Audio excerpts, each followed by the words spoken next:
The Ancient City, Book 4, Chapter 7. Third Revolution. The Plebs enter the city. 1. General history of this revolution. The changes which, in the course of time, had taken place in the constitution of the family brought with them others in the constitution of the city. The old aristocratic and sacerdotal family became weakened. The right of primogeniture having disappeared, this family lost its unity and vigor. The clients having been for the most part freed, it lost the greater part of its subjects. The people of the lower orders were no longer distributed among the gentes, but lived apart, and formed a body by themselves. Thus the city assumed quite another aspect. Instead of being, as at an earlier date, a fully united assemblage of as many little states as there were families, a union was formed on the one side among the patrician members of the gentes, and on the other side between men of the lower orders.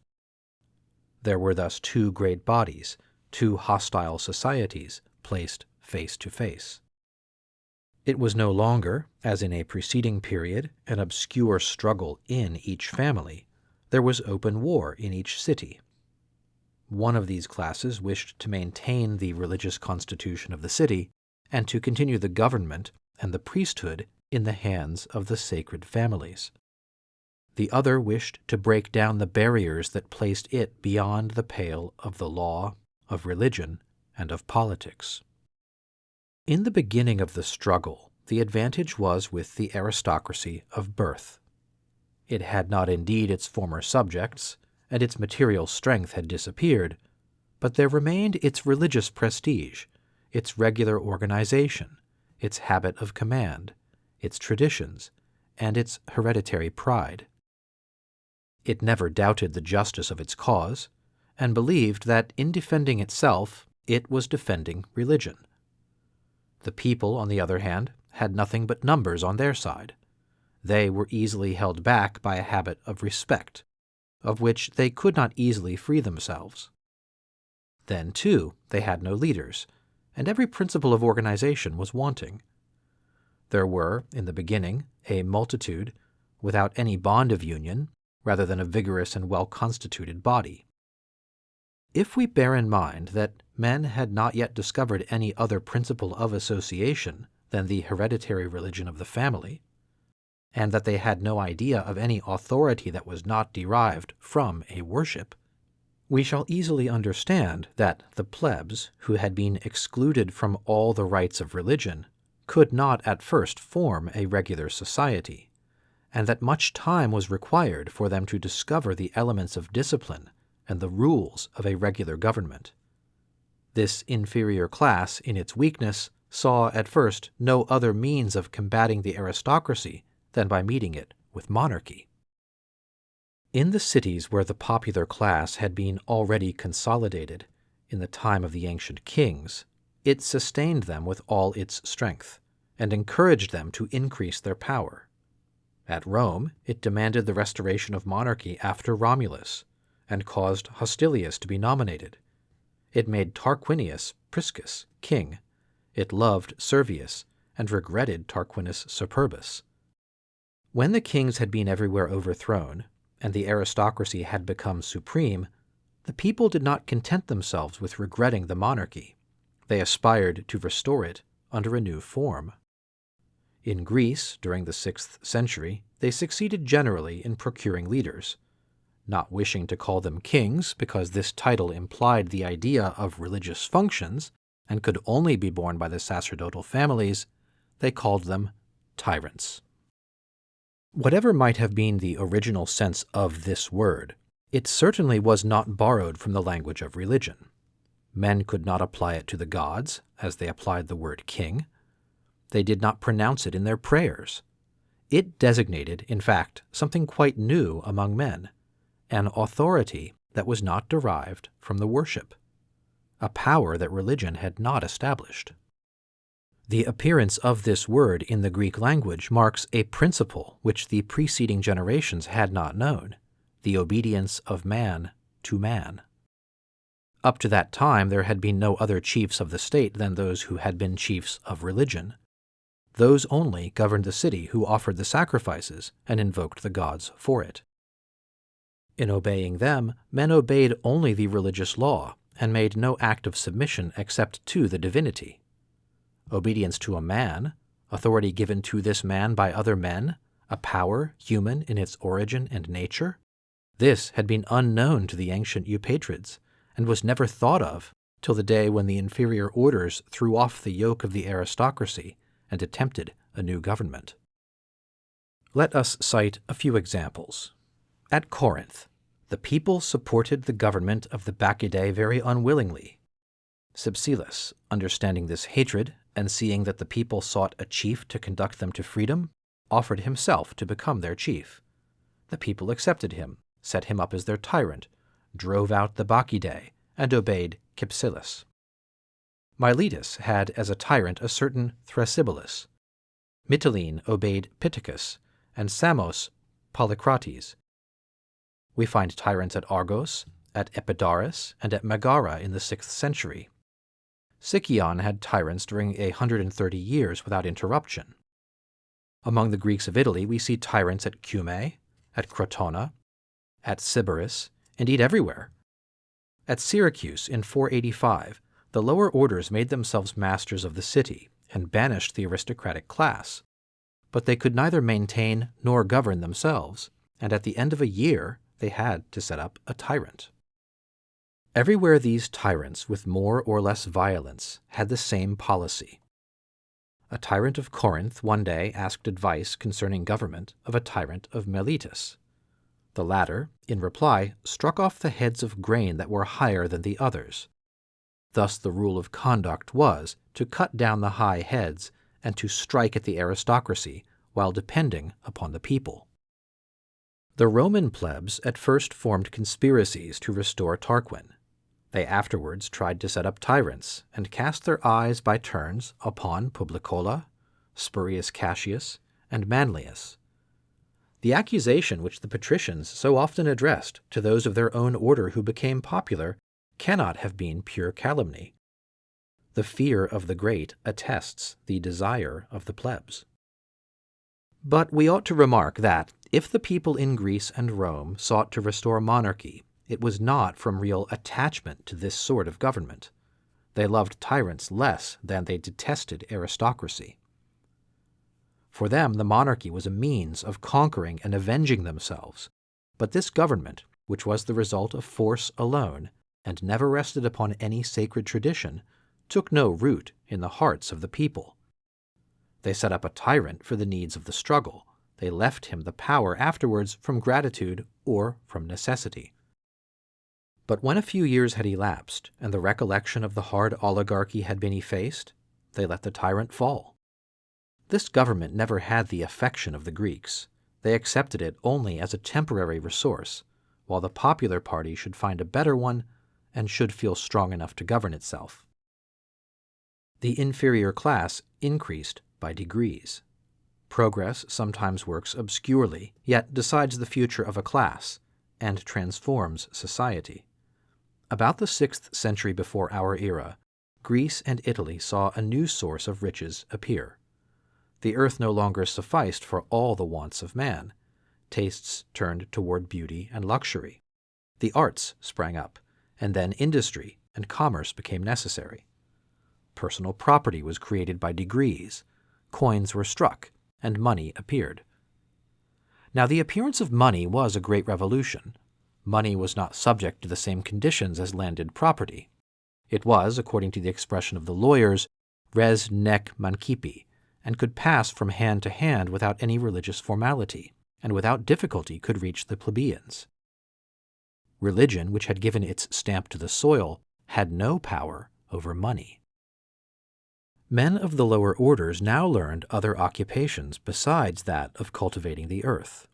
There were artisans, sailors, manufacturers, and merchants, and soon there were rich men among them. Here was a singular novelty.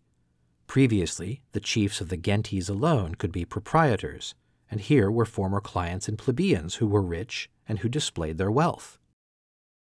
Then, too, the luxury which enriched the plebeian impoverished the noble.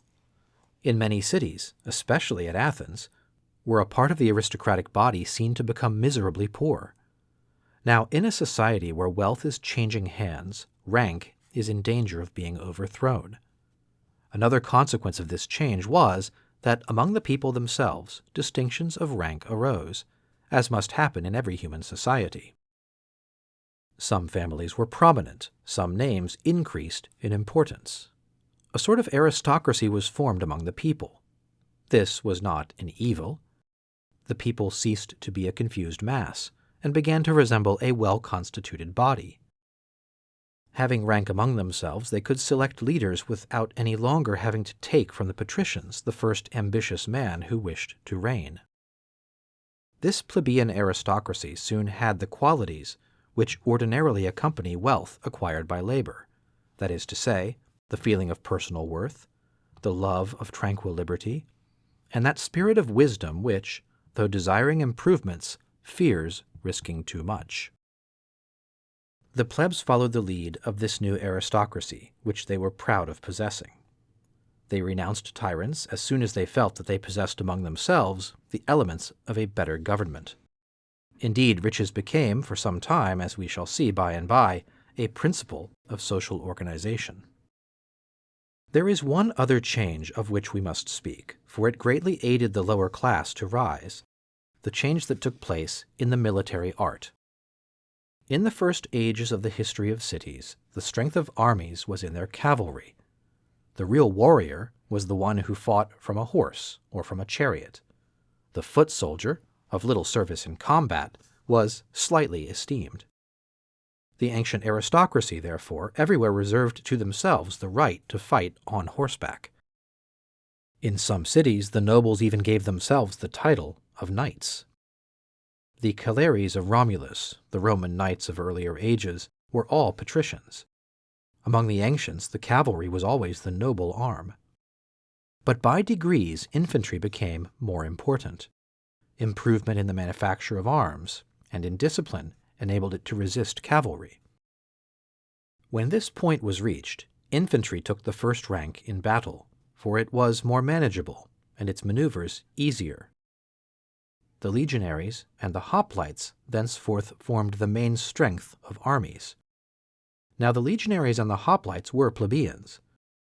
Add to this that maritime operations became more extended, especially in Greece, that there were naval battles, and that the destiny of a city was often in the hands of the rowers, that is to say, of the plebeians. Now a class that is strong enough to defend a people is strong enough to defend its rights, and to exercise a legitimate influence. The social and political state of a nation always bears a certain relation to the nature and composition of its armies. Finally, the inferior class succeeded in having a religion of its own. These men had in their hearts, we may suppose, that religious sentiment which is inseparable from our nature, and which renders adoration and prayer necessary to us. They suffered, therefore, to find themselves shut out from all religion by the ancient principle which prescribed that every god belonged to a family, and that the right of prayer was transmitted with the blood. They strove, therefore, to have a worship of their own. It is impossible to enter here into the details of the efforts that they made, of the means which they invented, of the difficulties or the resources that occurred to them. This work, for a long time a separate study for each individual, was long the secret of each mind. We can only see the results. Sometimes a plebeian family set up a hearth of its own, whether it dared to light the fire itself or procured the sacred fire elsewhere. Then it had its worship, its sanctuary, its protecting divinity, and its priesthood, in imitation of the patrician family. Sometimes the plebeian, without having any domestic worship, had recourse to the temples of the city. At Rome, those who had no sacred fire, and consequently no domestic festival, offered their annual sacrifices to the god Quirinus. When the upper class persisted in driving the lower orders from the temples, the latter built temples of their own. At Rome, they had one on the Aventine, which was sacred to Diana. They also had the temple of plebeian modesty.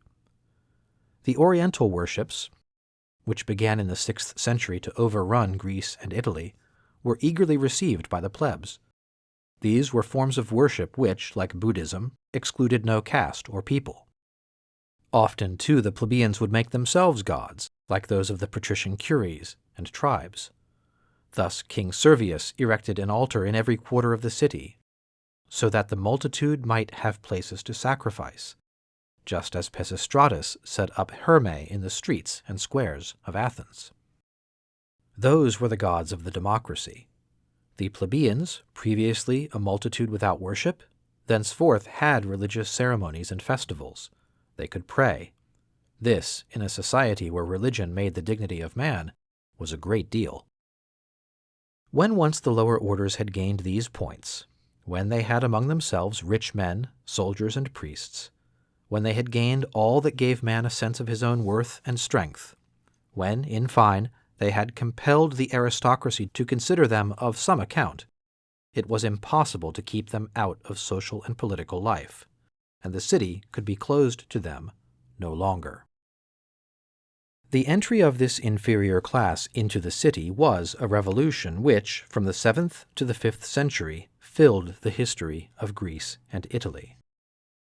The efforts of the people were everywhere successful, but not everywhere in the same manner, or by the same means. In some cases, the people, as soon as they felt themselves to be strong, rose, sword in hand, and forced the gates of the city where they had been forbidden to live. Once masters, they either drove out the nobles and occupied their houses, or contented themselves with proclaiming an equality of rights.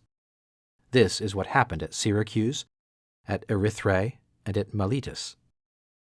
In other cases, on the contrary, the people employed means less violent.